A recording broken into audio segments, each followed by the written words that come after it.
Hello everyone, welcome to CLAT prep. आज है 28 अक्टूबर 2024 और जैसा कि आपको पता है कि हम डेली न्यूज एनालिसिस करते हैं, उसके बाद 20 क्वेश्चंस की प्रैक्टिस भी करते हैं। तो चलिए स्टार्ट करते हैं। आज का पहला क्वेश्चन हमारे सामने है। First question of the day, on which day world swimming day was celebrated recently. किस दिन वर्ल्ड स्विमिंग डे सेलिब्रेट किया गया? तो याद रखना सिंपल सा, 26 अक्टूबर। Option number B is the right answer. Next, in which of the following IITs Indian AI ना, एआई क्या है? Artificial intelligence. ठीक है, एआई का मतलब क्या है? Artificial intelligence. कब आया था एआई? 1956 में। कौन लेकर आया था? तो सिंपल याद रखना, कौन लेकर आया था? जॉन मैकार्थे। ठीक है, जॉन मैकार्थे। और जॉन मैकार्थे को क्या कहा जाता है? Father of artificial intelligence. ठीक है, और मेटा, मेटा किसकी है? Mark Zuckerberg. आप जानते हो फेसबुक का नाम मेटा हो चुका है। Have unveiled the centre for generative AI सृजन। सृजन किसके साथ मिलकर बनाया गया? तो याद रखना option number D, IIT Jodhpur के साथ मिलकर बनाया गया। सिंपल सा, option number D is right answer. Who became the first Indian table tennis player to reach the top 8 at the WTT हाँ, दो बारी टी है, चैंपियंस मॉन्टीपिलर 2024। तो हु इज द, कौन सा राइट आंसर है? Manika Batra. Option number C is the right answer. Simple one liner याद रखना। Which Indian grandmaster recently crossed the 2800 ELO rating mark in the chess, becoming the second Indian after Vishwanath Anand. Viswanathan Anand के बाद इस achievement को हासिल करने वाले, इस माइलस्टोन को अचीव करने वाले दूसरे भारतीय कौन बने हैं? तो सिंपल याद रखना, Arjun Erigaisi. Option number B is the right answer. ठीक है, चलते next. Who is the current prime minister of Spain visited India in the October 24? कौन है स्पेन के प्राइम मिनिस्टर जो भारत आए हैं? तो कौन है? Option number A, Pedro Sanchez is the right answer. The seventh intergovernmental consultation between which of the following countries and India has been held in New Delhi? तो कहाँ किस किस के बीच हुई है? तो सिंपल याद रखना ऑप्शन नंबर, अच्छा क्या पूछ रहा है कि सेवंथ इंटरगवर्नमेंटल कंसल्टेशन किसके साथ हुई? तो याद रखना आपकी जर्मनी के साथ। Option number is the right answer.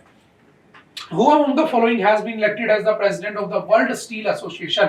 World steel association का प्रेसिडेंट किसे बनाया गया? तो याद रखना option number A, TV Narendran is the right answer.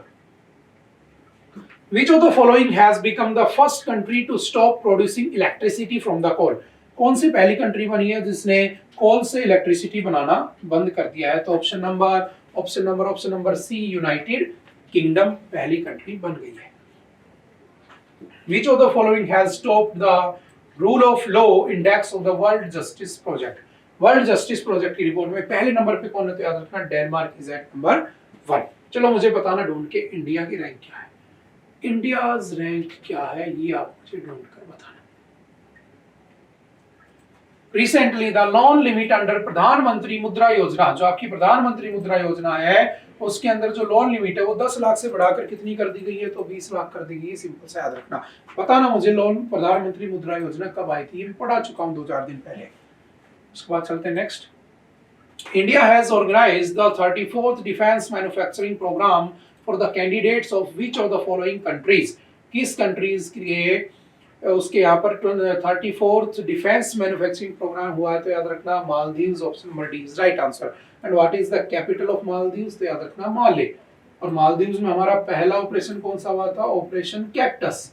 ठीक है, जो कि कब हुआ था? 1988 में। किसने करवाया था? राजीव गांधी ने, लिट्टे ग्रुप के लिए। उससे पहले किसमें हुआ था? श्रीलंका में पहला हमारा आर्मी का ऑपरेशन था जिसका नाम क्या था? ऑपरेशन पवन। ठीक है, ये 2-4 बातें याद रखना बस। द बुक रतन टाटा, रतन टाटा के ऊपर एक बुक लिखी गई है, लाइफ। ठीक है, Ratan Tata a life, written by whom of the following will be publish. तो किसने इसको लिखा है? तो सिंपल याद रखना ऑप्शन नंबर शांतनु नारायण नहीं है, ध्यान रखना। Option number D, Thomas Matthew है ना। कभी शांतनु कर दो, जो उनके जो फ्रेंड थे। ठीक है, where among the following will Ganga Utsav 2024 be celebrated? Ganga उत्सव कहाँ मनाया जाएगा? देखना, गंगा हमारी क्या है? तो गंगा हमारी नेशनल रिवर है। ठीक है, कब बनी थी गंगा नेशनल रिवर? तो याद रखना Ganga was declared national river in 2008, जैसे elephant was declared our national heritage animal in 2010। ठीक है। तो गंगा उत्सव कहां पर हो रहा है, तो कहां पर हो सकता है, Haridwar. Option number D is the option number B is the right answer, Haridwar, Hari का द्वार। Where among the following has the Asiatic golden cat been reconfirmed? तो ये हमने अभी आज के एनालिसिस में पढ़ा था, कहां पर, तो मानस नेशनल पार्क में आपको गोल्डन कैट मिल गई है दोबारा से। Where among the following has the Asia Clean Energy Summit 2024 been organized? कहां पर हुई है क्लीन एनर्जी समिट, तो याद रखना option number A, Singapore is the right answer. चलते हैं next. Where among the following will NTPC and the Indian Army set up solar hydrogen microgrid? कहां पर लगाया जाएगा माइक्रोग्रिड, तो सिंपल याद रखना आपके Ladakh, option number A is the right answer. और लद्दाख वही लद्दाख है जो किसकी डिमांड कर रहा है, कह रहा है मुझे किस में डाल दो, शेड्यूल नंबर 5 में डाल दो, ATMM में। ए फॉर क्या होता है, आसाम, त्रिपुरा, मेघालय, मिजोरम, ठीक है। तो वो वाली न्यूज भी याद रखना, ट्राइब से रिलेटेड जितनी भी न्यूज है। Which of the following state government has proposed to reduce the passing marks for the class 10th? जो क्लास 10th में पासिंग मार्क्स है वो 20 नंबर कर दिए गए, पता आपको किसने किया है, महाराष्ट्र ने। महाराष्ट्र सरकार ने पासिंग मार्क्स को 20 नंबर कर दिया। अगर आपके 100 में से 20 नंबर आ रहे हैं तो आप पास माने जाओगे, ठीक है, 10th क्लास में। The 31st edition of the SIMBEX, ये भी आज की एडिटोरियल में हमने पढ़ा था। सिम्बैक्स एक्सरसाइज किसके बीच में हो रही थी, तो नेवल एक्सरसाइज है, सबसे लॉन्गेस्ट चलने वाली नेवल एक्सरसाइज हमारी 1994 से चल रही है। किस के बीच में, India and Singapore. Option number A is the right answer. उसके बाद चलते हैं next. Who among the following has been awarded the Mahatma Gandhi leadership award? किसको दिया गया महात्मा गांधी लीडरशिप अवार्ड, तो सिंपल याद रखना Dara Singh Khurana. Option number D is the right answer. और गांधी जी भारत कब लौटे थे, 9 जनवरी 1915, इसीलिए 9 जनवरी को क्या मनाया जाता है, NRI डे सेलिब्रेट किया जाता है, ठीक है। Where among the following will international Gita Mahotsav 2024 भी ऑर्गेनाइज? आप कर सकते थे, गीता का पाठ कहां से दिया था, तो आपको पता है गीता का पाठ कहां से दिया गया था, तो कुरुक्षेत्र से। किसने दिया था, भगवान श्री कृष्ण ने, ठीक है, भगवान श्री कृष्ण ने। तो option number A is the right answer, Kurukshetra. और अगर गीता की बात आ चुकी है, धर्म की बात आ चुकी है, तो आपको पता है कि कुछ दिन बाद क्या है, दिवाली। तो अगेन आप सभी को happy Diwali, enjoy your festivals. मिलते हैं दोबारा से दिवाली के बाद। Okay, bye bye, thank you, have a nice day.